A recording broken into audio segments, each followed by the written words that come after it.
Nimekuwa star kwa muda mrefu. At the end of the day, wanaume ni wengi. Priorities matters. Do you prefer it slow or fast? Fast. It was very easy and quickie. Napenda sana kumpa mwanaume comfortability. If you fumble me, I'll make sure I go deep. Amna kiwanja cha milioni 15 da wewe. Nilikuwa napenda mwalimu wa darasa. Ruhusu mwanaume akutengeneze venye yeye anaona. Hello spoiled viewers, karibu kwenye podcast yetu ya leo. Leo nimekuletea kati ya watu maarufu sana, ni rafiki yangu mkubwa. She's a nice person. Tutaenda kuwa naye kwenye podcast ya leo. Tutaongea mengi, ninaamini utajifunza mengi, utamfahamu kwa undani zaidi. Nashukuru sana kwa kukubali kuja kwenye podcast yetu ya leo. Asante sana. My name is Savannah, Rais wa First Year. Savannah, Rais wa First Year. Yeah. Sema hello spoiled. Hello spoiled viewers. This is our podcast. Na muenjoy na sisi leo. Okay. Yeah. That was nice. Sasa I assume hatujaanza kurecord. Yeah. Let's speak it again. Hello spoiled viewers. Karibuni kwenye podcast yetu ya leo na mtakuwa na mimi Rais wa First Year. Hello. Thank you so much. Kwa leo tutakuwa na Rais wa First Year. Karibu kwenye podcast yetu. Kama ndo mpya usisahau kulike, kusubscribe, kushare na marafiki zako. Kwenye hii podcast yetu ni vijana kama mimi na wewe, naona hata timu yetu ni vijana. Yeah. Lengo letu kubwa sisi tunajaribu tu kuelimishana, kujifunza kupiga story, hivi kujifunza baadhi ya vitu. Kuna muda tunataka tuje tukutane na guest watu wazima, watu elekeza dogo zao. Unajua tunaonekana kama Gen Z vitu fulani hivi. But it is so nice kuwa na wewe Savannah. Thank you so much. Namshukuru Mungu leo tumepata bahati hiyo. Okay. Kuna maswali mengi ya kukuuliza. Sasa na niko na majibu mengi ya kukupa. Podcast yetu tumeigawa kwenye section kadha wa kadha. Section tunaanza nayo inaitwa the countdown. Kwa hiyo kutakuwa kuna timer ina play hapo chang ya sekunde 60. Kwa mimi nakuuliza swali, jibu lolote ni jibu zuri. Lakini inabidi ukijibu ndani ya sekunde 50 hadi 60, mwishoni ukapatia maswali 7, unaweza kuniuliza mimi maswali 4. Kasta kuuliza. Savannah, kila mtu anataka kuuliza swali. Haya sawa, takuuliza. Swali la kwanza. Tuseme umempenda sana alafu akakucheat ama akakusaliti. Lakini unampenda sana. Huna uhakika kama utapenda mtu mwingine kama huyo. Alafu akakuomba umsamee mrudiane. Utakubali kurudiana naye au utakataa kurudiana naye hata kama huyo ndo alikuwa ndo kwenye maisha yako, ndo aliandikiwa, ndo huyo ndo mtu ambaye utakuja kupenda mtu mwingine tena? Nitamwacha.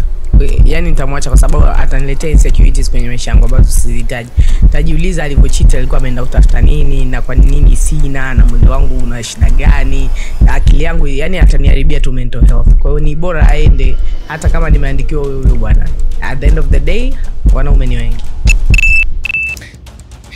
Jibu nzuri. Tunaenda kwenye swali letu la pili. Kama kumwambia mtu ukweli kutamharibia uhalisia wake wote na kutamharibia kila kitu, lakini ndo ukweli, utamwambia yule mtu ukweli vile vile bila kujali labda utamletea madhara kiasi gani, ama utamficha ule ukweli ukiwa unajua kwamba utamlinda na mwisho wa siku ataendelea kuwa na amani ya moyo? Nitamwambia ukweli ili ajue wapi nini anaweza kufanya, kwa sababu at the end of the day ataumia, ila atarudi kwenye track. Lakini kumdanganya mtu nitaendelea kumpa hopes kwa muda mrefu. After that si kwa kigundua, yani itakuwa mbaya zaidi.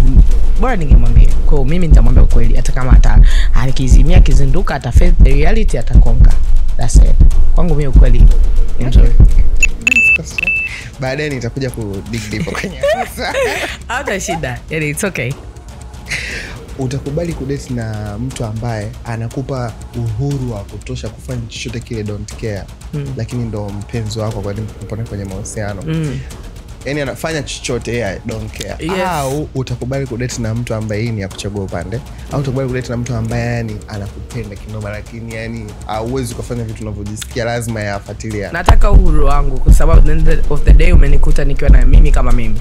Inabidi unipe uhuru wangu ili uweze kunijua zaidi. Ukiwa unanipa limits zako, maana yake unataka mimi niishi ndani ya maisha yako, lakini umenikuta na maisha yangu. Nitakubali limits chache lakini uhuru zaidi. Nitamchagua yule anayenipa uhuru zaidi, kwa sababu means ananiamini na anaamini kwamba okay, this is a person na nahitaji kuspend naye muda, inabidi nimjue. Kimpa mtu uhuru utamjua zaidi. Yeah, to me uhuru matters. Swali lingine ile hapa. Would you rather feel kila kitu deeply, hasira, upendo, yani furaha deeply, maumivu deeply ama ufeel kila kitu tu kawaida. Yani kama ni matatizo yasikuumize sana, usiumie sana, yani hivyo. Yani kwamba yani una option wewe una feel vitu kwa uzito wake wote. Kama ni furaha una feel furaha kweli, kama ni huzuni kweli, ama wewe una feel vote kwenye level fulani ya juu, furaha, huzuni, kila kitu. Ni vitu sana, una option. Ungechagua upande upi? Mimi ningechagua kufeel kila kitu deep, kwa sababu ukiona umeanza kufeel vitu partially, ndio umeanza kufa ganzi. That's it. Kama kungekuwa hamna social media, ungetamani kuwa nani? Yani kungekuwa hamna social media duniani ama social media, ndoto yako ingekuwa kuwa nani kwa duniani? Abe musician. Maybe napenda kuimba ama kuigiza. Mimi na kuigizia maisha. Swali letu lingine ila Kiingereza, do you prefer it slow or fast? Fast. Thank you. What's it? Mafanikio. Yes, fast. Unataka pesa za haraka au za taratibu? Za taratibu zinaenda wapi? Come money come, let me do things fast. I have no like time. Everything fast. Yes, I do. Ni kitu gani ambacho unakijua kwa hakika ambacho hakuna mtu aliwahi kukuambia? Yani unakijua hichi kitu hujawahi kuambiwa na mtu, tena wewe ulikaa ukajijua. Ni kitu hiki kimoja ambacho kujifunza mtu, hamna mtu alikuambia, ulikaa ukajifunza kitu duniani. Ni kitu gani ambacho unakiamini wewe? Ulikijua wewe mwenyewe au kuambiwa na mtu, au yani ulikaa ukajua na kimoja tu kitani? Trust nobody. Nilijigundua tu kwamba kumbe hii ndivyo dunia ilivyo. So I don't trust anyone. Hicho kitu nimejifunza mwenyewe, yani bila kuambiwa. Yani usimwamini mtu, sijaambiwa na mtu. Watu walinionyesha rangi mwenyewe nikajifunza moyoni. And I was like, I'm not going to trust anyone. Ui. Hapana. Trust no one. Trust nobody. Nobody. Kungekuwa kuna swali moja ambalo unataka, yani kwenye maswali yote nilokuuliza, kuna swali gani ambalo ungekuwa na uwezo wa kudanganya, ungedanganya toka tulipoanza countdown? Kamba nikiwa najisikia kitu gani ningetamani kujisikia, iwe upendo sana, hasira sana, au ningekuwa mtu partial. For real, deep down, I wish I could tell. Natamani kusikia kila kitu partial. Ama the way I love, ningekuwa napenda partial. Me, if I love you, I collapse. I do it in deep. So deep down natamani ningedanganya kusema but I really wanted to feel partial. And then no, even nimeumbwa deep person. I'm digging deeper. Swali la mwisho kwenye maswali yote nilokuuliza, ni swali gani ambalo ungeweza kulireverse unauliza mimi? Ni kitu gani umejifunza na hujawahi kufunzwa na mtu? Swali zuri. Yani umejibu. Swali langu lilikuwa ni swali gani ambalo ungeuliza? Okay. Nice. Ni swali ambalo linafikirisha. Yeah, sana. Okay, so thank you guys. Hiyo ndio section yetu ya kwanza ya The Countdown. Baada ya hapa tutaenda kwenye mapumziko mafupi. Tukirudi tutaendelea na podcast yetu kwenye The Deep Dive. Kwenye The Deep Dive tutaendelea kudiscuss, tutamjua Savannah ni nani, yani maswali yetu tu ya ku-warm up na kuanza kipindi, na kujua huko mbeleni tutaanza kumuuliza Savannah ni nani alimwambia don't trust nobody, alifanywa nini na ilikuwaje. Tutapiga story kwa undani. Thank you guys. You can have a break and get back soon. Welcome to Dopecast, where diverse worlds collide. We amplify voices that often go unheard, sharing real experiences from real people. Born in Tanzania, inspired by the future.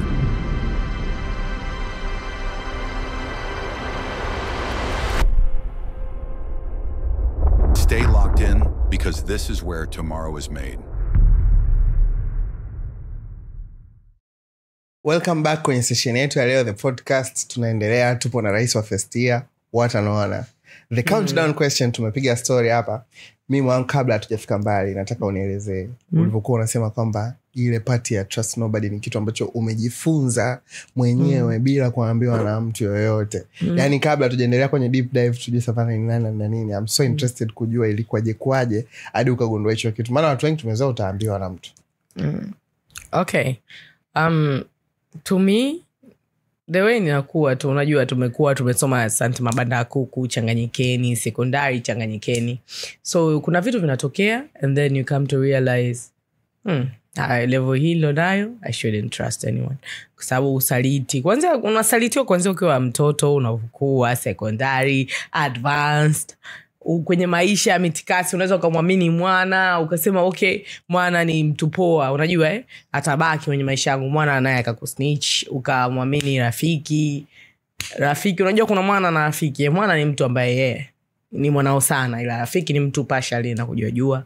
So naye akakufanyia mambo mengi. So to me, hata mahusiano, you might believe, unajua mkiwa kwenye mahusiano unaamini nyinyi kama ndugu, right? Yeah. Langu sasa kama umeniona naked, what is this? Yeah.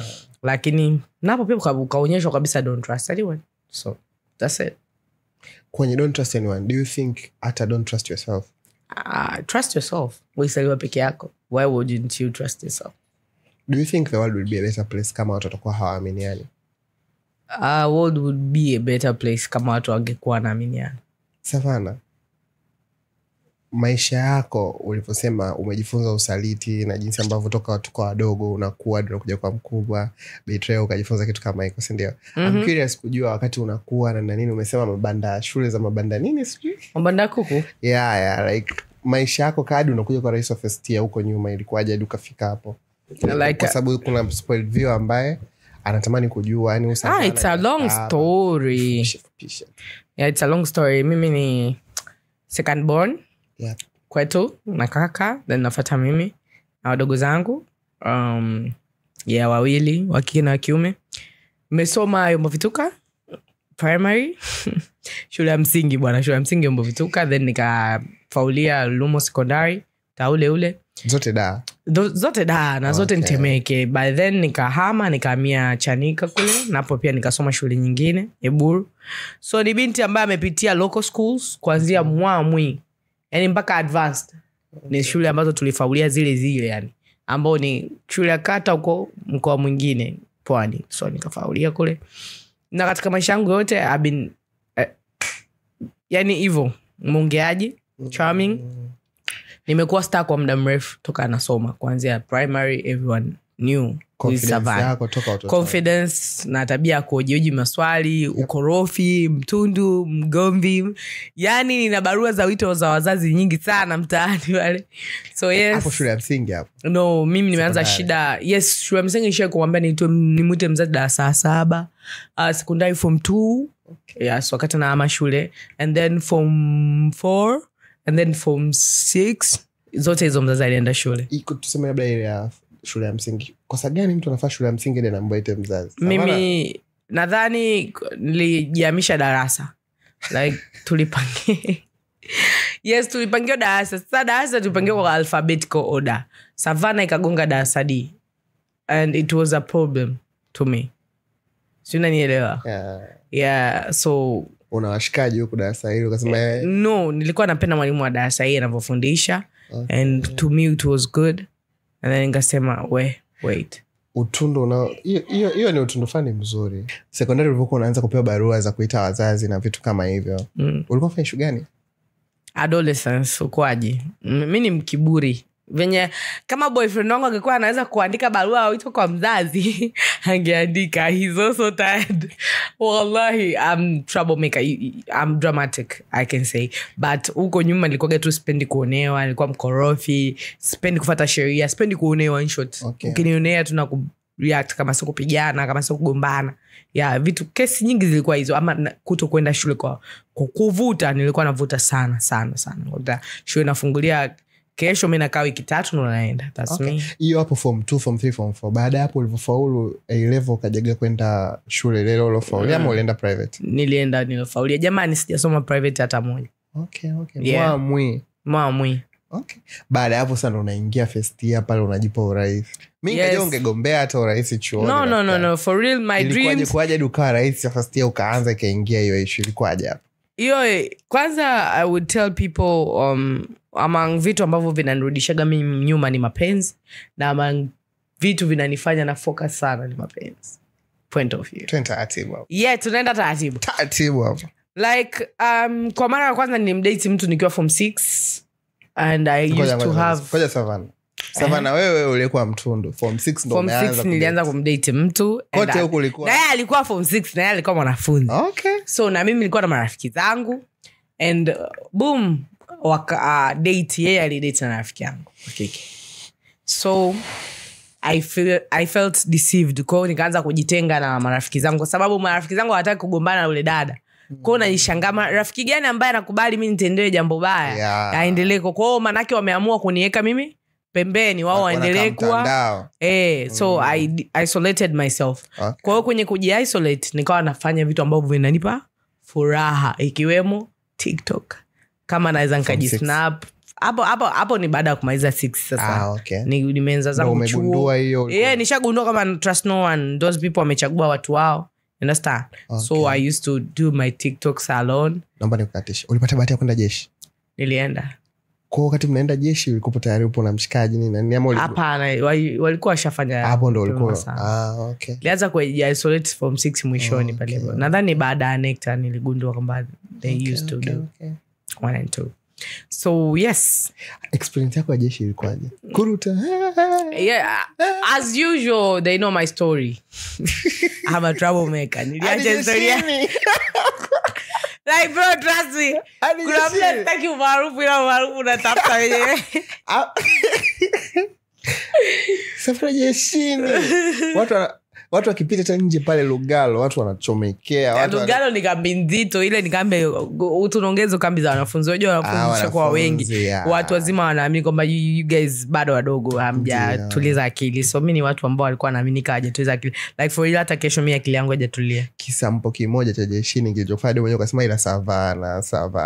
Okay. Savana tulia. Kulikuwa chochote kile jeshini. Ama ni vile tu kawaida. Yani jeshini kila mtu anakuwa treated the same. Ila kitu ambacho story Saudi kupigwa bao mpaka yani lasikio mpaka nikawa namtafuta aliyepigwa nani. Yani ushai kusikia. Ukasahau ni wewe? No, nilikuwa nimesinzia. Kwa hiyo unajua ile ukisikia unajua natafuta nani kapigwa. Nani kawekwa. Mimi naangalia hivi kumbe mtu kanishushia yuko juu hapo. So he was awesome. Okay. Hapo umetoka chuo umerudi umeapply pale na nini ndo unaingia first year sasa. Yes, wiki ya kwanza. Mimi napenda TikTok kimoyomoyo na watu chini walikuta video zangu zingine za zamani zile unajisnap. So kuna hiyo video nikawa nimesema tu sisi first year tunaenda chuoni, unajua siku ya kwanza ile unamsikia mwalimu anaongea summer, you know what I'm saying? Yes, nilikuwa umetoka shule hizi za mabanda kuku, you be like what is going on. Sasa pia kule tunafundishwa darasani wachache, huku chuo watu shindili. Mpo wengi. Alafu are we together? No, yani the teacher alikuwa anasema kwa sababu ndio na cut off na in the cut off ni not the difference in a pipe. You know what I'm saying? So mimi nasikia you know what I'm saying? Ujakaa vizuri watu ukiangalia nao unaona mbona kama wote wametoka kapa ila wanaitika. So I was like I'm going to speak about this. Ulianza kwanza kautafiti usikute labda ni mimi mwenyewe. Yani ilibidi nigeuke nyuma watu vipi? Sister umeelewa? No, wewe mtu ambaye hajaelewa unamjua tu. Ana vibe ya kuitika. Everybody ya mambo yaisha aondoke zake. So nikasema nikasema tukiendelea hivi atutoboi. Ukuchua atutoboi. Kwa nikatengeneza video nikauliza watu jamani mlitoboa vipi? Maana first year unasikia you know what I'm saying? Video baada ya kupiga video chuoni pale uliporudi it was a vibe. Nikaanza kuambiwa huyu ni mimi girl, like watu wanachukulia kama ni meme. Kwa sababu nakumbuka watu wa memes walizichukua sana wakapost. Hapo username yako kipindi hicho Savannah, my real name Savannah. So tumeenda I don't know. Race of first year, it's just popped in my mind. Kwamba mimi let me speak about first years. Kwa kutoka pale nikawa naongea. Na unajua pia kuna chuo kipo karibu na chuo chetu inaitwa UDSM. So ukiingia ukipata dada zao wadada wanavyoongea sa first year unajua lazima waongee Kiingereza. You know that's a sign man. I was like hawa na shida gani? So nikirudi nyumbani changamoto nazo kutana nazo chuo naenda kuzongelea mtandaoni. So the more people are interested unajua nikawa nakumbusha watu maisha yao ya chuo. Alafu watu wengi walikuwa na relate na wewe. Si watu wamepita chuo. mtu kwenye daladala anaongea the lecture take on assignment. Unaona sikufichi mimi nilikutana na hiyo video yako ya kipindi hicho ndo niko mwaka wa 3 hivi ndo tunamaliza sasa kama mtu anajiita rais wa first year nikasema brilliant naangalia ile video yako pale eti unakuta mwalimu mwangu ile video unyama ukituruhusu tutaiplay. Yeah, you better play it watu wajue how tutaiadd kwenye podcast hapa tutaiona like the way it was massive. Na kitu first year waseme kama kinachoendelea sasa hivi. Jamani, tunaenda chuo kila siku. Huku tunasikia tu.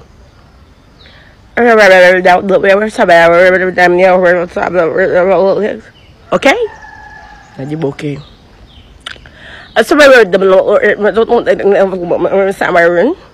Okay?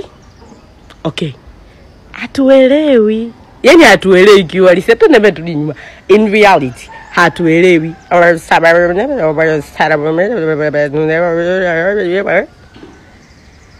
Simuongee. The company is limited. Is it together within the nini? Sisi tunaelewa hivyo. Kwa hapo sasa umaarufu kwa ushaanza kukufuata tu wenyewe. Yani automatically ukiniuliza what I did to become famous, I have no idea. Kupasua nazi mahali. No. It was very easy and quicky. So mimi kama napenda vitu vya fast. It was easy. I'm into fast. Wakati sasa umaarufu unakuja kama hivyo attention na nini, watu wanasemaga umaarufu una challenges zake, lakini sasa kipindi hicho ukujiandaa nao na vitu kama hivyo haikuanza kwa sababu mahali na wakati nilikuwa maarufu toka primary. I'm used to it. I'm used to attention. I'm used to it, and it was my dream to become one of famous people. Okay. It wasn't haukupanga iwe pale chuo, lakini ulikuwa unajua one day unajua alikasema Mungu sijui atafanya vipi, lakini kwa namna yake itatiki. So ilitiki. And kama kuna watu nimesoma nao they know I used to kuchora tuzo nazipaka rangi ya blue, gold. Yeah. And then naandika best female artist na bandika kwenye trunka langu. I used to have a dream kuwa mtu maarufu. I used to like famous people, like na follow, na angalia. Hapo natumia techno Fatuma moja. And for real, people have history. Pale kwenye countdown ulimention ukasema kusingekuwa na social media ama TikTok manini na nini, yani kama dunia ingekuwa singer, ungekuwa mwanamuziki like hata hizo shows kwa maarufu na nani ulikuwa unajiona ukija kwa mwanamuziki fulani hivi. Yeah, zamani kusonja ulikuwa unachana kama Cardi ama ulikuwa unatupigia R&B. Yani ulikuwa unajiona. Yani mimi nilikuwa sijui, yani mimi nilikuwa nachanganyikeni, yani ukiamka tu I don't feel man. Yeah. You know people wanaamini watu wenye sauti nzito wanajua kuimba. Exactly. Tunaimba kawaida lakini watu wanakutia moyo. Okay. Unajua. Okay, interesting. Baada ya kuanza kuwa hivyo na nini mambo anaenda ushazoea attention, haikufika point ambayo inaanza ku get out of hand kidogo ukapata usaidizi? Inafika hatua unapata depression. Okay. Kwa sababu kama nawakumbusha story niliachwa tena, ilikuwa mbaya sana. Tena ilikuwa ni usaliti wa rafiki na mtu ambao unampenda sana, so it was a combination. Savana, hapa ni baada ya wewe kuachana na mambo ya kudate kule nyuma ukagundua huu ni mchakato. Hata nilipopata maarufu, kumbuka I'm not healed enough. Ni miezi kadhaa imepita, I'm not healed. Nilikuwa nakuja pale umekuwa maarufu ni kaka hivi. No, yani unakaa DM. Hailetei kwa sababu I'm still having ile trauma ipo kichwani. Bado tu nilikuwa naji-isolate, sitaki marafiki. And up to tomorrow kaka mmoja akakuconvince ukaingia tena, alafu ndio hiyo ikakulamba. Mimi kikweli analambaga tu. Ulisema hapa kwamba kinachokupush sana na kinakusaidia una nini mapenzi? Yes, mimi like for real, let me say this, watu wajue. Mimi na kitu kimoja. Bro, if you decide kwamba namwacha udada, yep, I'll make sure na kuaibisha. Like for real, yes, for real. Yani unione nafanikiwa uaibike. Yeah, sio zile. No, I'm not into that. Ndio maana nilingiaga mkataba na kampuni fulani, wakaniambia naika mabango yangu, nikamwambia naomba uweke kwenye chuo fulani. Hicho chuo alikuwepo yule mkaka wa kwanza aliyeni at break. Kwa hiyo akiwa akiingia chuo Savana ananiona kwanza, trust me. Asubuhi nini anaenda kwenye klasi? Yani lazima anione kwenye bango kubwa. Taratibu dozi. Na people wanakumbuka kwa sababu si marafiki zake wanajua, kwa wanamwambia tuwe. Kwa matai. Yes, hivi yes. And like shikajikaza mwana. No, like the second person tumeachana like 3 months. Na naangalia nikanunua gari. Yani if you fumble me, I'll make sure I go deep. Okay. Unaichukua kama challenge to yourself. Challenge kwamba just be better. Kwa sababu usingeachwa, girl, be better. This man and she. We men are something. Why not be better for the person akiwepo? No. Sometimes we lie. Mimi anapenda sana kumpa mwanaume comfortability. Mruhusu mwanaume akutengeneze venye yeye anaona anataka kutengeneza. Kama yeye anataka kunifanya mimi niwe a millionaire, sawa, a poor sawa. So if you come to my way, I will never disgrace you kwamba I need to do this. Okay. Alafu nikikuona wewe huna hizo plans za kitajiri, nitakuwa na kustress tu. Naheshimu kila kitu unachokisema. I truly respect that. Ila tu mimi nilikuwa najiulizaga kwamba unakuta kuna mtu anadate na mtu, wakiachana anaanza kwenda gym, anaanza kuwa anaanza kuimprove. Kwa sababu kuachwa kwa nini asingefanya alivyokuepo tu na yule? Kuachwa ni mtu anaku attack mentally. Okay. Yani ukiumia moyo unaumiza akili. Ukiumiza akili ili kuweza kujipotezea. Sio kama unaenda gym ili siju to become better. Sometimes is kupoteza those thoughts uko nazo, ama mimi sio mzuri ama nini. So for someone to become better, anaona ngoja nijikite kwenye kitu fulani ambacho kitaniletea furaha. Ni unaenda gym na kukutana na watu wengine, you vibe. And actually yes, kuna heartbreaks zinaweza kutuma gym zikakutuma kwa Mungu. Yani unakuwa mlokole hivi, yani unasali sana yani. Savannah, huenda kuna spoiled viewer anakuangalia ametoka kuachwa au kuumizwa. Mtu ambaye mdada yani, nataka ongea na mdada aliyepitia hicho kipindi. Ni nini unamshauri afanye? Yani ndo katoka, yani leo ndo kapigwa kisambo. Kwanza you have to know you are not the problem. Baby, mwanaume akikutaka hata uwe chizi kiasi gani, atakushape venye yeye anataka na atakaa na wewe. Kama unajua anaye initiate ndoa ni mwanaume. If a man really wants you, there is nothing kama kuachana. Ukiona amekuacha, jua huyo ndo tatizo. He initiated kukuacha. Stay strong. Usijali kwa sababu at the end of the day hakuna mwanaume ambaye for real ambaye hana matatizo. Na just know there's someone out pale better. Me, I never knew. Nikiwa nasoma, I never knew kama kuna mwanaume ambaye atatokea, atanipenda na this madness na kila kitu. Nilikuwa nahisi dunia inaishia kwa ule mkaka tena wa sekondari huko. Kumbe kuna maisha baada hapo. Just know kuna maisha nje hapo. Kuna mtu yuko sehemu, anakusubiri, ana pesa, ana kazi nzuri, ama mnaweza mkapambana pamoja vizuri. You gonna make it. Mwache huyo mtu ambaye ameamua kukuacha, mwache aende. For real, mimi I take a week or 2 weeks. Yani kubaliana na hali. Kubaliana na hali. Wiki nzima nikichukua kubaliana na moyo wangu kwamba tunakuacha. Brother, you will think sijai kukupenda. Sawa, lakini anasema alimpa kila kitu dada. Yes, it's okay and you are not the problem. Ulimpa kila kitu but he is the one who initiated kukuacha. Wait for him. Yani we mwachie Mungu. Wait for his karma. Atakutana naye. Nataka tutoke kwenye kipengele cha heartbreak, lakini bado kuna kitu najiuliza. Wadada wanavyokuaga kwenye hiyo stage, unadhani maswali gani sana yanayowaumizaga yani? What is wrong with me? Okay. Mnatuachiaga sana kauli hiyo ya what is wrong with me. Mbona hata kama yani ni mkaka ndo kakosea? Kwa nini mimi? Yes, yani wadada yani once we love, we love. Yani why me? Why me imekuwa swali kubwa sana. And once ukianza kujua like you're not the problem, haitokusumbua tena. Yani utajua kwamba it's not me, it's him. Na okay, if you want to go kwenye heartbreak haraka, put positivity in your head. Kwa nini mimi mpaka kakacheat? Yeye ndo tabia yake. Yeah. Kwa nini si nini labda si shape nzuri? No, labda ndo type yake ya dada ovyo. Sijui nini mbona kancheat na mdada ambaye yuko disgraced. Yes, yeye mwenyewe yuko disgraced. Kwa hiyo sio mimi, ni yeye. Yeye ndo hajatulia. Yeye yani give it all to him and then stay back, tafuta madhaifu yako, work on it. Someone is coming. Savannah, that is so helpful and I'm sure yule kwa unamwambia atakuwa amepata msaada mkubwa. Lakini vipi kwa yule mdada ambaye yeye ndo tatizo na kapigwa tukio na ana maumivu vile vile, maana inauma pia, si ndio? Lakini yeye ndo kakosea na anajua yeye ndo kakosea. Savannah anajua yeye ndo kakosea lakini bado anaumia, na wewe unamwambia? Sometimes if you love a person, swallow your pride and go back to him. Like Mimi, I can never baby advise someone, sijui don't go back to your ex. Like me, I've been dating someone, we break up, we go, we find ourselves in a same chapter again and again. Kwamba hata nikienda hapo naona wow, mbona kuna mtu mmoja tu ambaye ndo anaweza kuvumilia this madness, and I'm the problem. Kwa kuwa nishajua I'm the problem, I'm trying the best to work on myself and to say sorry. Don't you ever lose a good person kwa sababu una pride ya kushindwa kusema samahani. Say sorry. Muonyeshe kabisa kwamba unajua sometimes vipi kama ukiamua umwachi. Unajua mkaka anabidi ajue kwamba ukiniachana nikachika, nimekubali kuachika. Ila vipi kama sikuachi? Mimi kuna mkaka anashasemaga huyu simuachi. We gonna separate, tutagombana lakini huyu mume wangu. Like, bro, we gonna meet. You know what I'm saying?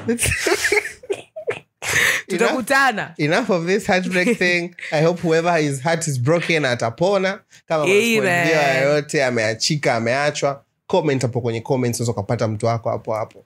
Kahil ukamove on. Sasa Dua Lipa alisemaje, if you want to move on, you have to get mtaangalia lyrics. Okay. Anyway, Savannah, that was so helpful. Naamini kweli that was a very valuable thing. Lakini sasa Savannah, ulikuwa unasema wewe ukishatoka kuachana na mtu unahakikisha unanyoosha mambo. Kuna moja ukasema hadi ulinunua gari. Nataka turudi pale. Sasa sitaki tumuongelee Mwamba maana huenda na yeye amesubscribe. Umeona? Cha kwanza cha muhimu nilikuwa nataka tufike kwenye ile scenario hadi unaenda kununua gari. Watu wengi ni malengo yao kununua gari na nini. Sasa kwa sisi Gen Z kijana na nini, how excited were you ile siku kwenda kuchukua mchuma pale? Ulikuwa umeplan nataka gari hii yani like most of the time people wanapenda kudanganya. But I'm open minded, napenda kuongea ukweli like walisia. No man was contribute pesa yoyote kwa sababu most of people used to say yes ni mwanaume. That was me. Lakini sasa that was me in hasira. You know, nilikuwa na plans maybe za nyingi za kukeep pesa tu. Lakini nilivyoachwa nikasema why don't I learn a new thing? Na ilikuwa ni siri yangu. Yani always nikiachwa I learn a new thing. Umeniacha I learn to become better. I learn to drive. I learn to kuweka kope. I learn naji keep busy na vitu ambavyo vinanzunguka. Kuna muda to become a better person. So I was like, listen, nimeachwa, I'm going to buy this car. So at the moment nanunua gari nimeachwa, people needs to know. Lakini wakati naachwa I used to have a close person ambaye ndo ni current boyfriend, like for a long time. Lakini alikuwa rafiki, so I used to tell him nahitaji hii gari. So ukitaka kujua pia huyo mwanaume sio mwanaume sahihi kwako, yule alitoka ambaye alinifanya nikanunua gari ghafla, nishai kumwambia I'm interested kununua gari, aliniangalia jicho la you know kama mtu ambaye hayuko interested ama haamini kwamba una data nini wewe. Lakini lakini kuna mwanaume nilimwambia napenda gari fulani nataka kununua. Sasa yeye alikuwa tu rafiki yangu and he was like which color? Ni nzuri. Angalia specifications zake. Unajua kuna vitu vinaitwa CC, kuna vitu vinaitwa hivi, kuna mwaka, kuna seats, kuna namna gani. Yani yes, alikuwa na additional point. And nikamsikiliza lakini you know mimi naitwa Savannah. Once I want my thing, I do my thing. So kanielekeza hapo asubuhi akijua ananielekeza kwa upendo tu. Jioni anarudi anakutana na gari limeandikwa Race of First Year Park. Okay. Cool. And let me tell you, kumkomoa jamaa it wasn't easy. Kwa sababu baada ya kumkomoa libaki na hela ndogo sijui 10,000 sijui 20,000 kwenye account yangu. I bought the car lakini I didn't have the money to sustain. Then I remember nikapata sijui kazi ya 5 kesho kuto wake. Lakini trust me, my friend was there. Ambaye sasa hivi ndo my current boyfriend. He was there. He was happy.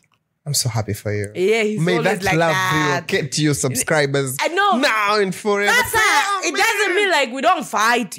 We fight. Like at the end of the day, we end up together. Yeah. And I'm happy for that. Shikaji ongera sana. Kwa hiyo issue ni pap ndinga hilo hapo Race of First Year pap. Yeye mwenyewe sasa alielezea asubuhi kwa specification. Hakuelewa kama jioni anaweza kaja akutana na gari. Okay, nilichojifunza, hamnaga mtu anajua labda sasa hivi wa solo dede unaweza kucontrol ukiwa na fedha. So ile issue ya siku zote sina fedha. Sijai kuzio. Kwa sababu unazitoa wapi? Kwa sababu unafanya kazi. Yani inasema ni ulivyokuwa. Mwanamke unafanya kazi lakini hawatulipi. I don't know. Sijai kuona. Me I can even buy a lot, unanielewa? Can buy a lot.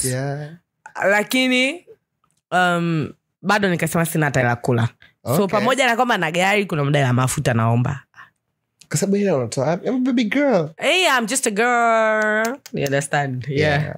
Kwa papa jamaa hakuwa anajua hata kama una hiyo amount wakati unaongea naye kuhusu kununua hilo gari. Yes. Hakujua. By the time amekuja kuliona alikuwa anajua labda ni kuna mtu ananyooshwa na nini hivyo ama alikuja tu akalikuta, but he was happy for you. He was happy for me and he knew kwamba mimi I'm making such money. Baada ya kununua ukapost, yani kabla ya kupost ulipoa nalo kwanza na nini? Nilipost siku ile nilionunua pale. Kwa sababu nilinunua siku 2 kabla, then ikabidi iwekwe plate number, iangaliwe vizuri, then boom nikaletewa gari yangu. Ile nilivyoletewa nikapiga picha nikapost. Kwa ambaye hajui hiyo gari ni BMW. Yeah. Sio anaitwa Bethana Khane Mutu Wenveka. Yeah. You get me? Yeah. Nasikiaga sijui Bartholomew Butu Wenveka. Kitu kama hicho. Butu Wenveka. Lakini ongera sana mwangu. Ile gari yako nzuri. Thank you so much. Gari yake nzuri kweli. And congratulations kwa jitihada unazofanya, kwa sababu ni ngumu mtu kuamini kwamba binti unaweza kujituma ukapambana. Ukapata ni kujinyima guys. Like naambiaga watu kila siku na hichi kipande ni muhimu sana, waambie priorities matters. Kuna mtu ana hela ya kununua ile gari lakini yeye ameamua kuiweka kwenye mikoba kwenye kabati lake. Kuna mtu ana hela kununua hiyo gari kaamua kuweka kwenye mawigi, kuweka kabatini kwake. Kwa priorities matters. Kwenye comments. Lakini Savannah si ungejenga hizo hela kwa nini umenunulia? Yes, you understand. Priorities matters. Hamna kiwanja cha milioni 15 da wewe. Shtuka. Priorities matters. Yani ina matter a lot. Kwamba mimi for real priority yangu nilikuwa ni gari, kwa sababu ya movements nyingi nilizonazo Dar es Salaam, na nikajua gari itaniongezea value. Na chochote tunachotaka kununua kwenye maisha yako, baby, it's either an asset or liability. Hakikisha ina umuhimu kwenye maisha yako. Kama itakupunguzia expenditures za maisha, wewe tumia vizuri. Savannah, umeongea kitu cha muhimu sana. Nilikuwa naomba kama hutojali ukawapa madini kidogo maana spoil viewers kidogo wana akili. Umeona? Ukawaelezea kwamba ni namna gani ilikuwa ina add value kwenye brand yako, hata watu waweze kuwaelezea wenzao. Maana kuna watu wanaona ukifanya vile unapotea. Unasije kwenda kufanya hivyo. Yani wapo tu basics. Kuna wadada wengi wanakuangalia wanafanya content na wanaweza wakapata masomo machache. First of all, mi gari imeniongezea value kwenye market, kwamba mtu anajua tayari una gari. Maana yake wewe sio mtu ambaye unafanya kazi cheap kwa sababu una majukumu. Gari ni jukumu. Yani tena sio gari sema BMW ina service zimenyoka sana. Ina spare part. Yani ukiharibu spare ya BMW wewe unaweza ukahaha sana kuitengeneza.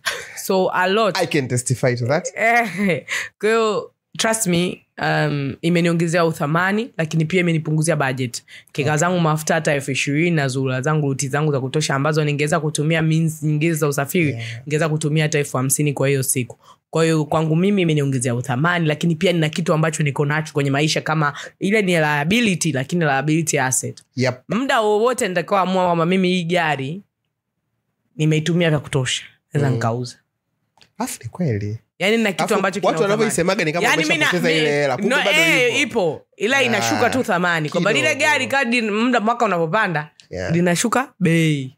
Savannah, afu najua unapenda kufuatilia magari. Kuna siku mimi nishangae siku unaniambia mimi napenda kufuatilia magari. Nimekuja kuambia kuna magari yanapanda thamani eti muda unavyozidi kwenda kuna magari yanapanda thamani. Kina Bugatti, yani magari unakuta yametengenezwa machache. Ndio maana unakuta gari linauzwa hela nyingi, sijui nini. Hiyo stage anachoamini tukitem kitu kwa asset na liability kama kinachukua hela mfukoni kwako. Waga kinashuka. Umepiga ma accounting chuo au kule chini kule?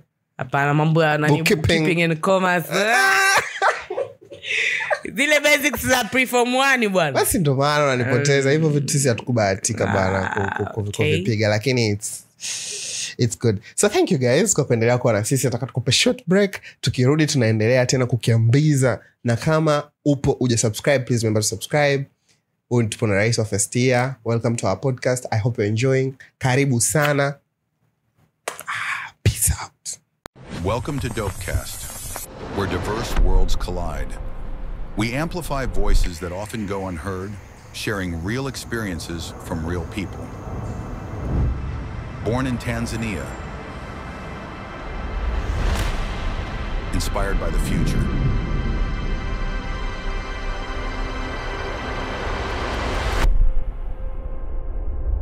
Stay locked in, because this is where tomorrow is made. Welcome back. Tunaendelea na session yetu. Tupo kwenye finale. Kwa kwenye hichi kipengele huwa tunapenda kupiga story na guest wetu. Guest anakuwa host. Anatuuliza maswali mawili matatu, ataongea na wewe spoil viewer. Lakini pia kuna kitu kimoja tunaita futuristic. Tunapenda guest unakuwa unatoa labda unajikombea labda mimi nina lengo fulani ama I will do this in this time. Kwa hiyo by the time tunakuja kukutana next time kama umekaa labda ni miaka 2 mitatu whatever. Tunaamini tu Mungu atatuweka high. We will meet, we'll celebrate with you. Tunaamini utafanya. So kwamba eti tunaamini ndo hata hatuamini kwamba eti ukisema kitu sijui ndo hakitatimia, eti sijui watu wataloga. Makampuni yanatoaga projections za kiuchumi, hayalogwi. Serikali zinatoaga projection hazilogwi. Kwa hiyo tunaamini hichi section cha futuristic. So welcome back. Buckle up. We're with Savannah, race of first year, and I'm sure you're already liking this episode. Na punguza Kiingereza kingi, tunaendelea na episode yetu pendwa. Sasa nataka nikuulize ndugu mtangazaji, how do you see me first? You look beautiful. Yeah. You look hardworking. You look happy. Whoever is with you right now is doing a good job. Yo, bro. Okay. So personally ningependa kuuliza personal kwa sababu nyinyi mmeniita personal. Like ukimwangalia Savannah, unahisi kwenye jamii kuna kina Savannah wengi? Like wadada wenye the way unamdefine Savannah. Sasa kama unamdefine ni kituko, je, kuna vituko vingi mtaani? Je, wako wengi? Swala lako tamu. Basically mimi ninavyokulifanya unajua nilikwambia. Like, I really admire the way you work so hard. Nidhamu yako, the way unavyoweza kutenganisha unavyojisikia na unavyofanya kazi. Kwa Savannah, yani mimi naamini wakina Savannah hawako wengi sana wa Savannah wao ambao ni hardworking. Ndio maana nikaona hata tukianzisha podcast kama hii tutaweza tukawa motivate wengi kwa sababu mpo wachache Savannah ambao mnaweza mkajituma, ukao unapitia wakati mgumu lakini ukao unajitia hada unafanya vitu. Kwani una matatizo yako lakini you can put a smile, you can work so hard, you can empower others na vitu kama hivyo. So yeah. Personally naweza kusema kwamba nikiambia nitaje wanawake ambao nawajua ni strong, I put myself first. Kwa sababu I'm just 22. I love to tell people mimi miaka 22 kwa sababu hata form 6 nimaliza 2023. People deserve to know kwamba we are too young, we are ambitious, na kwenye njia ya kuwa na mafanikio a lot will come. Kuna mtu atakuona huko kwenye mafanikio yako, huko kwenye track nzuri, atakuja tu akudistract. Unajua binadamu ndivyo walivyo. They can just decide to distract you and you have nothing to do. Kwa hiyo what you need to do is to make sure you put yourself together and conquer. Ujue kabisa mimi ni maskini and no one is coming to save me. Nilizaliwa peke yangu. Thank you, Savannah. And I will die alone. So your perception, your thoughts toward me, baki nazo. If I'm happy, if my family is good, naweka kitu mezani, the rest is your business. Yani unajua hii podcast ulianzisha mahususi kwa ajili ya Gen Z. Na hicho ulichokisema nini yani umepaswa kwenye moyo. Wow, kwa sababu hivyo tunasema gafu. Yes, unajua hii utanionaje hii utalala njaa sana. When someone is asking you, mimi nishakutana sana na tetesi una nani na mkaka like wakaka ndo anakuweka mjini bila. If it could be that easy, kwani wewe ukai mjini? Upapendi mjini? If it could be like hivi ni rahisi. Jiulize yuko wapi mtu kama huyu ambaye kama hivi nafanya kwa nguvu zangu ningekuwa napewa. Imagine. Kweli. Unajua why would I pick X1 if I could pick Range Rover? Exactly. These people are not thinking. Lakini Savannah, thank you so much. Unajua unavyokiongea hicho kitu mimi nikikisema tusema lakini I'm so proud umekisema wewe na people they know your age the way you yani wanakuona. Wameniona nafanikiwa, that's why most of them are stressed. I'm telling you. Do you know why they're stressed? Mimi I think kwa sababu they walinikadiria, and in this life katika kitu sirudie ni kumkadiria mtu. Kila mtu ana mbio zake. Na usishindane mtu tamaa. Na usishindane na mtu. Mimi niliambia babangu mwambia kitu kimoja. Zamani nilikoga nikiposti nimefanya kazi hata ya 30 for 40, people are clapping for you are doing great. So baba kana baadaye nikaona congratulations zimepungua. My close people are now worried. Hey, mbona kama. So baba kananiambia okay, what do you expect? Simama up, anza kupiga makofi. Savannah, mimi theory yangu nikachoka, akaniambia hivyo ndivyo watu walivyo. Kumpigia makofi mtu kunachosha. No, kunachosha, kuna mtu anachoka. Bado unapata hasira unaanza huyu naye. Lakini Savana, mimi ninachoona ni kwamba kuna muda watu wanaona kama wamesoma na wewe hicho. Yaani muda ni ule sio kwamba una masaa 28. Inakuwa yani wewe unavyotusua yani inawachoma, inaonyesha kwamba nyi hamjitumi. Yani wanaona kama ni ina reflect kwa kuliko wajihukumu. Kuliko wajihukumu bora wakuchukie wewe. Yani ni rahisi ambao wako depressed. Alafu ni watu ambao they don't want to take action. Kwa kama utaki ku take action kuhusu maisha yako, you will start blaming me kwamba a man is doing that for me. I'm telling you. Like ukiona mtu hataki kuchukua majukumu ya chenye yeye anafanya, like hataki kusimama akafanye kazi, hataki kusimama akafanya, anaanza kumtafuta mtu wa kumlaumu. So akikukuta mtandaoni you are showing off your stuffs, anaamini you are showing it off. Kumbe wewe you are inspiring mtu ambaye yupo kwenye situation ya wewe wa zamani. Kwamba girl, get up, we can do this. Afu unachomaanisha ni kwamba hata kama wewe unasema ulikuwa unafanya F30 na una post ndio. Kuna mtu yuko nyuma yako hana F30, unamtia ngumu kwamba simama twende. Sio lazima yani simama twende. Kwa yeye akiona vile unapost yeye anaamini ni show off. Na yeye anaamini anajiona. Yeye it wasn't necessary ku post. Mtu akwambia usipost mafanikio yako. No, you don't want to see me nifanikiwa. Unatamani nifanikiwe kisirisiri. And because nilitafuta hadharani, I'll choke you. Taposti hadharani. As long as nilipambana kupata, kwa nini nifiche? People be saying watu wana majicho ya usda. Usionyeshe mafanikio yako. Wanakuambia usionyeshe, sio kwamba wao wenyewe wana nia njema. Wana nia kwamba usitu stress. Wakipata wanaonyesha wao wa kwanza. Yes, wao wakipata hata wakienda vacation they be posting.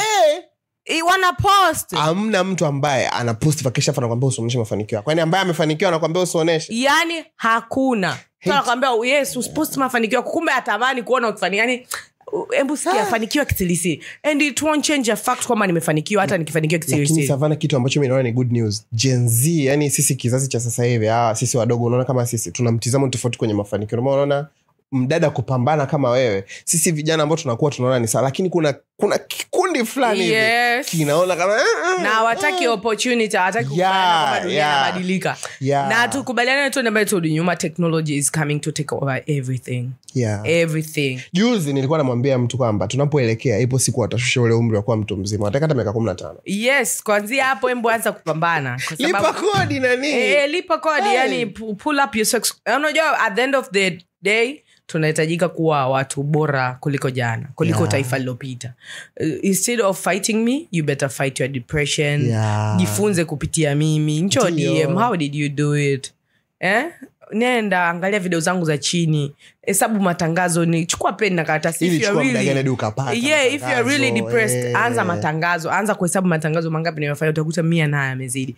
Zidisha hata kwa 300,000. Then you will know it's worth it. Trust me. It's worth it. And mimi niliwaambia kwamba mwisho nina kitu cha kusema. And I do really have kitu cha kusema. In this life we are living, we are Gen Z wako too focused with, too ambitious with life, fighting, kupambana, kuamka, kupambana. No, you can be ambitious about resting. Just be ambitious about kupumzika pia. Stop hurting yourself. Nothing, you can change nothing. Yani kama Mungu hajapanga huyo timeline yako, badilishe kitu. Hata ukiwa ulali siku 200 umeziunganisha hivi. Be ambitious about resting. Pumzika kijana. Kuna muda kama mtu ana hali ngumu akipumzika Savana.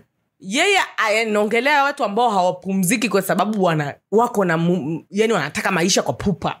Yani wewe unataka maisha kiasi kwamba unaona ukilala unapoteza muda. No, be ambitious about resting. Unaona uko depressed, huna kitu cha kufanya, go to sleep. Nimekuelewa. Go to sleep. Nenda mdogo. Go with your own face. Stop. Savana alifanya hivi. Be ambitious about resting. Hata wewe ukiona unafanya kazi kwa wiki mara 6, tafuta siku ya 7 upumzike. Mungu mwenye alifanya kazi siku 6, siku ya 7 akaona ngoja nipumzike. You know why? Lakini inabidi mtu afanye kazi siku 6 Savana. Sio tu hataki tu kurest. Yes, lakini sasa vijana siku hizi wako tu na kazi. They don't want to rest. Kwa nakuta mtu anajitwika vitu vingi kwenye kichwa chake, yuko depressed, hajapumzika. Unajua ukilala Ukilala you wake up with new ideas, you wake up fresh, you wake up with a new mood. Ukilala unaiacha dunia imepause kwa muda mfupi, unapata new things. Savannah, be ambitious about resting. Savannah, unaamini mtu anaweza kufanya kazi kwa bidii na asifanikiwe? It's possible. Okay. Kwa sababu mimi naambia the things I have, kuna mtu yuko mwaka 5 kwenye kampuni 6 hana. Priorities matter. Okay, mimi nilikuwa nadhani eti ukifanya kazi kwa bidii kwenye kitu sahihi.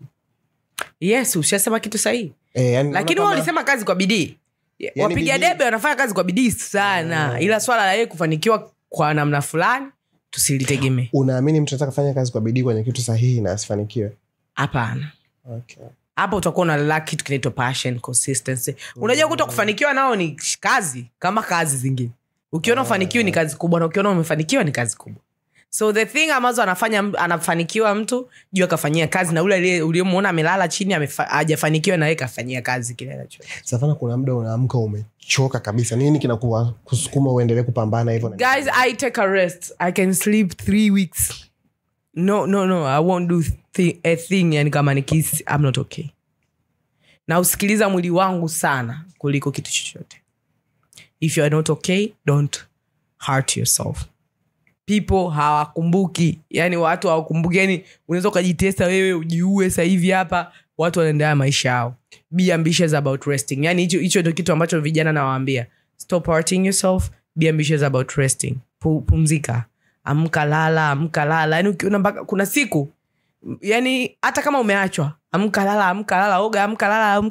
Kuna siku utaamka unasema huu ni ujinga, utanyanyuka utaendelea mambo mengine. Okay, Savannah, nataka nielewe kitu. Ushauri unamfaa sana kijana wa kike au wa kiume? Both of them. Ukiona unasoma sana mpaka unajisi kama unakuwa cheesy, rest. Sometimes rest. Life is not all. Hatujaitwa tuteseke tu. Tumeitwa pia tupumzike. Kuna muda lala, fikiria kuwa Mungu alikokutoa alipokufikisha, hata kama hajakutoa bado uko pale pale. Fikiria kwamba akinifikisha. Imagine about the things you're gonna have. Sleep. I know watu ambao nimekuwa nao wanajua the way I'm delulu. I used to be delusional about the things I have right now. Yani mimi ninakubaliana na wewe, lakini yani mimi naweza nikaa hapa nikapata picha. Baadhi ya vitu vingi ulivyovisema kwenye hiyo pati ya kupambana na kupumzika, yani vinaenda kushoto na vitu vingi ninavyoviamini, lakini naheshimu kama ni yani unajua it is my advice, my perception, na inafanya kazi. Lakini kumbuka kwamba nimekwambia hata wewe be ambitious about resting. Utakufa. Kuna magonjwa, pumzikeni vijana. If it's not necessary, don't do it. Kuna vitu huwezi badilisha haraka sana. Be ambitious about resting. Just know you still have a time. Una miaka 22, unataka ufanikiwe na miaka 22 upoteze na ukiwa na miaka 24, ama ufanikiwe ukiwa na miaka 24 uwe navyo milele. Just know, be ambitious about resting. That's all I can say. Umeongea kitu cha maana sana. Thank you so much, Savannah. Like, this was so productive. Umeongea vitu vya maana mno. Binafsi ukiangalia episodes za nyuma nimekuwa nikiwaambia watu asasa vijana wa kiume kwamba kama hivyo walivyosema pumzika, mimi nilikuwa naambia kisha ufanye kazi siku 6 ndio ya 7 upumzike, yani usiona lala. Lakini umeiweka vizuri zaidi kwamba kuna muda wa kukubali kwamba uwezo yani usisukume sana. Kuna muda poa paki na utaanza kuchukia watu, utaona watu wachawi. Ukasema kitu kingine cha muhimu kwamba unataka ufanikiwe na miaka 22 upoteze zote na miaka 24, au bora uwe mvumilivu, upate uende taratibu, usiwe na ile papara, go with your own phase, punguze tamaa na vitu kama hivyo. Umeongea vitu vingi, yani kiukweli this was a very interesting discussion. Umeshare vitu vingi vya faida. Nashukuru sana kwa kukubali kuja Savannah, kwa kutuamini podcast yetu. Tuna ndoto za kuwa podcast namba 1 nchini Tanzania na tunapambana sana. Go with your own phase, mpumzike. Thank you. Thank you so much. Tulikuwepo. Subscribe. Msisahau kusubscribe, ku like, ku comment, ku share. Na kama umechukia, make sure you drink your water. Thank you so much, Savannah.